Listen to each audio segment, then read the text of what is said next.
New York sportscaster takes subtle jab at Caitlin Clark amid no-foul call in Fever's loss to Liberty. The New York Liberty visited Caitlin Clark and the Indiana Fever on Saturday. The reigning WNBA champions won 90-88 to keep their record unblemished. But much of the chatter after the game centered around the game's officiating, particularly the last 10 seconds of the close contest. While there were at least 3 calls of note that favored the Liberty, the Fever's final possession seemed to draw the Lions' share of the attention. Clark had possession with Indiana trailing by 2 with a chance to tie. But New York guard Natasha Cloud knocked the ball away from Clark. Referees did not blow the whistle for a foul despite pleas from last year's WNBA reigning Rookie of the Year. Click here for more sports coverage on foxnews.com. The referee's decision in the closing seconds, and Clark's reaction, sparked mixed reactions across the sports world. CBS News New York sports anchor and reporter Steve Overmyer added his 2 cents during a recent broadcast. On the final play, Natasha Cloud comes up with the game-winning steal. Was it a foul?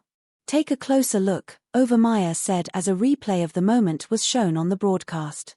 Caitlin Clark's coach calls out WNBA for egregious officiating. The disrespect has been unbelievable. She got all ball. Clark tried to sell it like she got hit by a sniper, but there was no foul, no call, he concluded. Cloud also blocked a shot from Dawanna Borner.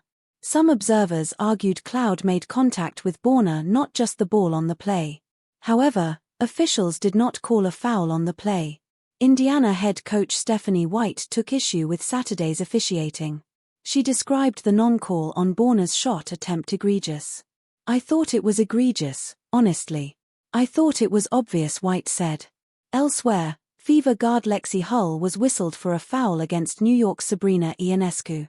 Indiana could not use one of their challenges for the play in question because they had already exhausted their timeouts. White offered her assessment of the play. "It was an offensive player veering into the defensive player's path. We have to be able to play through it. But at the same time I feel like it's really disrespectful," the coach said. "There's a system to making sure we can send concerns about officiating in and communicate our grievances, so to speak. I don't know that I ever feel like the system works. We're not looking for a change, we're just looking for consistency." Caitlin Clark injury update. Is Fever star playing today versus Sky? The Indiana Fever are gearing up to face Angel Reese and the Chicago Sky for the second time this season, but the rivalry will be one superstar short with Caitlin Clark sidelined by injury. Clark said she will miss her 4th consecutive game due to a left quad strain that she suffered during the Fever's 90-88 loss to the New York Liberty on May 24. The Fever have gone 1-2 in Clark's absence, and Indiana currently sits in 7th place at 3-4 on the season. "I've never been a patient person my entire life, so this is definitely testing me a little bit," Clark said Thursday. "I think it's gonna be really good for me. I just tried to approach it in the best way I possibly can. I can't change it, but yeah, I think my patience has definitely grown a lot." Here's everything we know about Clark's injury and her expected timeline to return. Is Caitlin Clark playing today? No. Clark said Thursday she would not play in the Fever's matchup against the Sky on Saturday, marking the 4th consecutive game she'll miss due to a left quad injury. "I'll miss this weekend's game, but after that, it's day by day," Clark said. "I feel like I've made a lot of progress, and I feel good. I'm not going to rush back if it's not worth it. But after this weekend I'll be re-evaluated and will have a better idea of when I'm returning." Caitlin Clark injury update. Clark suffered a left quad strain during the Fever's 90-88 loss to the New York Liberty on May 24, but the reigning WNBA Rookie of the Year said she can't pinpoint the specific play that caused her injury. She only knows it happened early on in the contest. "Obviously, adrenaline covers up a lot of stuff when you're in the heat of battle," Clark said on Thursday. "And after the game, I had some pain and then we got an MRI. And that kind of gave me the result that I didn't want to see. But you know, those types of things don't lie." The Fever initially announced that Clark would be sidelined for at least 2 weeks, meaning the earliest she could return to the lineup would be the Fever's game on June 10 at the Atlanta Dream. Clark said there's a possibility for her to return then, but added that she won't rush back if it's not worth it. Caitlin Clark stats.